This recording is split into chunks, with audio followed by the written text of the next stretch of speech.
Let me, on behalf of the government and people of Kenya, welcome our friends and brothers from our region, both in the East African community and IGAD. Welcome to Nairobi. We look forward to hosting you, and congratulations to IOM for putting this report together, a report about migration, the status of migration in our region. 2 days ago or 3 days ago, we were having this conversation as to who came from where. And migration is not a new phenomenon. It's been here with us for a long time. In fact, communities, societies, and nations are products of people moving from different parts. They are actually products of migration of one form or another. My good friend, the Prime Cabinet Secretary, speaks the same language to a great extent with people in Burundi, people in Rwanda, and to good measure, the language I speak, people in Sudan and other areas up north speak the same language, meaning that we arrived here, all of us, from somewhere. And therefore, we must not give credibility or credence to the artificial boundaries that exist in our region, a product of a conference in Berlin that had nothing to do with us, that partitioned our continent and allocated us boundaries that have since become roadblocks and impediments and barriers to the movement of people, the movement of goods, and it is our responsibility in this century to tear down the barriers, to convert the boundaries into bridges, to change the roadblocks into stepping stones so that goods, services, ideas, people can move and we can benefit from the myriad of good ideas in different parts of our continent and not work against nature. I think the drive of nature is that humanity is continuously on the move. That is why I am glad to join you and the International Organization for Migration in the launch of this highly informative report, The State of Migration in East and the Horn of Africa. This report is the fruit of a successful collaboration between IOM, the East African Community, and IGAD, and I am delighted to confirm that they have produced a highly useful document that will certainly go a long way in enhancing our understanding of the complex and dynamic nature of migration in our region. It is a comprehensive overview and an astute analysis of the migration trends and patterns. It is a timely addition to the common knowledge base of policymakers and practitioners in their quest for evidence-based insights to define the formulation, implementation, monitoring, and evaluation of public policy in connection with human mobility and human migration. A distinct accomplishment of this report is the way in which it has successfully built the connection between human mobility and our most important domestic and regional aspirations, thereby ensuring that various dimensions of migration as a phenomenon are not addressed in isolation from other policy priorities. This nexus of policy, and migration trends and what that portends for movement of people, movement of ideas, economic growth is a very, very welcome insight from this report. I therefore commend the entire team which worked on the production of the report for highlighting the nexus between human mobility and economic development and the positive role that migration plays in regional integration. Throughout human history, people have always moved near and far in search for opportunities to improve their livelihoods through trade and employment. This has enabled societies to exchange goods as well as labor and skills. Additionally, the existence of the diaspora has made tremendous contribution in increasing the confidence and deepening bonds between communities and nations. This happens even today. Our region's momentum towards a common market and our progress towards a federation has been powered by the confidence, solidarity, and fraternity that has deepened among the citizens of our countries because of living and working in close proximity amongst one another. And as has been said here, we welcome our sister nation of Somalia to join the East African community. We are looking forward to Ethiopia, Sudan, with all the challenges, to come on board so that we can build a stronger, bigger, and hopefully much prosperous region. The ability of people to move across borders makes it possible for trade in goods and services, facilitating wealth creation and socio-economic development. To the extent, therefore, that we are committed to socio-economic transformation and regional integration, we are equally irreversibly invested in human mobility. It is not possible for us to have a conversation about regional integration. It is difficult for us to have a conversation about Africa Continental Free Trade Area and trade without a conversation about human mobility. It takes people,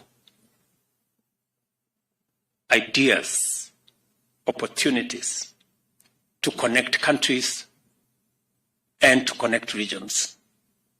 And essentially, that is what human mobility speaks to. The development of our regional economic communities like the EAC and IGAD has highlighted the importance of human mobility and consequently given greater attraction and high importance to the need to ease the movement of people, unlock trade barriers, and address persistent challenges to integration. As a country, we have taken the policy decision that any African from any part of our continent is free to come to Kenya without acquiring visa prior to the visit. We can give them a visa at the airport. Because continuously, it is necessary for us to eliminate barriers to movement of people. Because with barriers to movement of people comes barriers to ideas and opportunities and any other good that may come with movement of people. It is not correct to use 1% of people who may not be moving for good intention to block 99% of the people who move for good intention. The management of migration also matters because it provides us with the opportunity to take care of the needs of migrants and integrate greater inclusion in order to promote equality and empower especially women and young people. As a nation, Kenya welcomes this hugely significant development in the right direction because we have a proud history of supporting human mobility to the extent of welcoming refugees to our land. As a consequence, we presently host over 500,000 refugees and asylum seekers. We are in constant partnership with local and international organizations, including the UNHCR, International Refugee Council, Danish Refugee Council, and World Food Programme, to provide refugees with essential services of shelter, food, healthcare, and education. Through the comprehensive refugee response framework, the government of Kenya seeks to promote self-reliance within both the refugee population and the host communities. We take pride in our commitment to the protection and assistance of refugees, as well as the progress we have made in promoting this agenda. More critically, we appreciate with gratitude and partnership the partnership of organizations like the UNHCR, IRC, DRC, and WFP, whose support has been consistent and invaluable. As long as refugees are on our land, we are committed to ensuring that they are treated with dignity, provided with necessary support, considered and even involved in national development plans in order to facilitate their successful integration. Kenya is also a signatory to the Global Compact for safe, orderly, and regular migration, which commits us to involve all relevant stakeholders at the national, county, and community levels in ensuring the implementation of obligations to facilitate human mobility. The IOM's outreach program on migration is a welcome effort to prioritize the mainstreaming of migrant interests and human mobility considerations into national and county national development agendas. Thorough stakeholder engagement is vital for promoting greater understanding to facilitate such mainstreaming of migrant populations in our development programs. I therefore commend the IOM for the outreach effort and encourage you to extend cover technical assistance and capacity building in order to appropriately empower all stakeholders. I am delighted to see that the report also covers a very helpful detail, the existential threat of our time, that is climate change, which is a pressing matter of human safety and human security. Climate change causes extreme climate phenomena and erratic weather, which occasion drought and famine on one end and flooding and waterborne epidemics on the other. These catastrophic events are direct and indirect drivers of forced human mobility with potential to set off or escalate conflict. We have designated a dedicated State Department to deal exclusively with environmental and climate change, and its foremost priority is to support the government in formulating policies and implementing strategies to address the adverse effects of climate change, which frequently leads to forced migration and displacement, and of course, the climate refugee phenomena. I want to say that, as the report rightly indicates, climate change cannot be tackled by one country alone, and therefore a regional approach is an imperative. And as a result of that, I will be hosting between September 4th and September 6th, the Africa Climate Action Summit that will bring the continent together so that we can make our contribution as a continent to this very important debate on the existential threat that humanity faces because of climate change.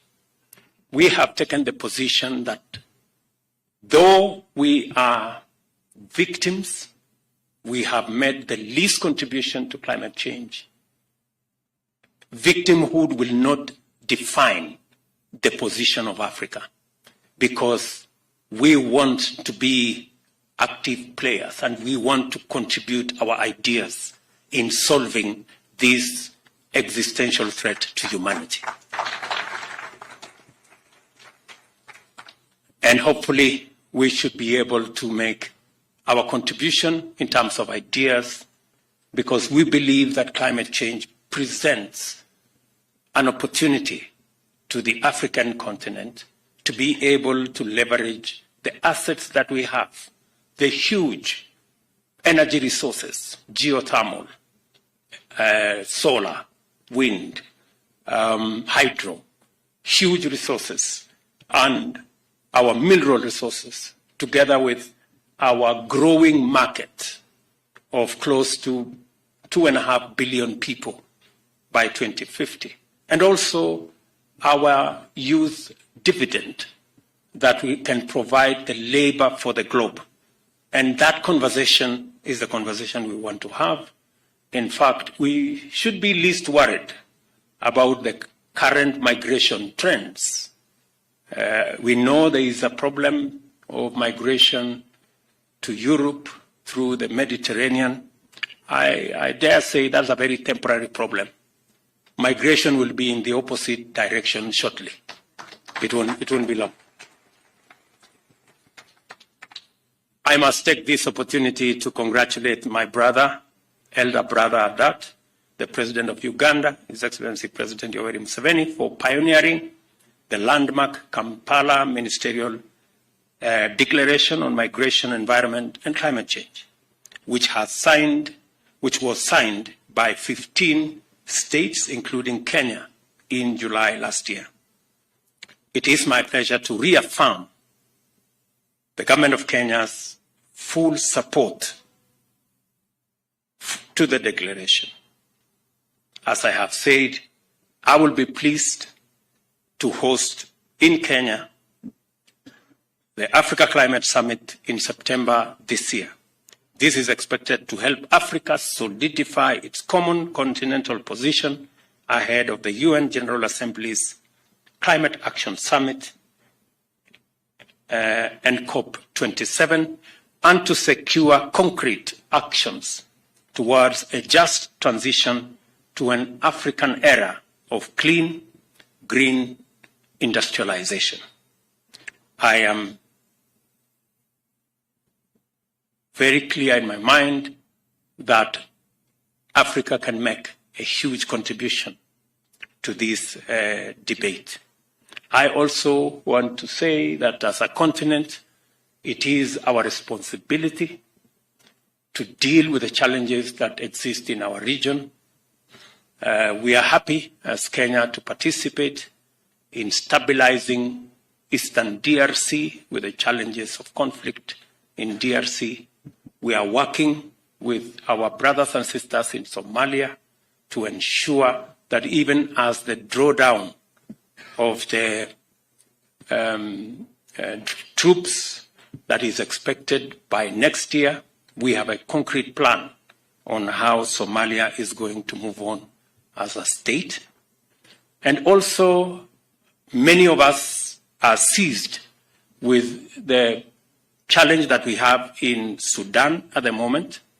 And as a region, and as a continent, and as a people, our message to the generals in Sudan is clear and unequivocal.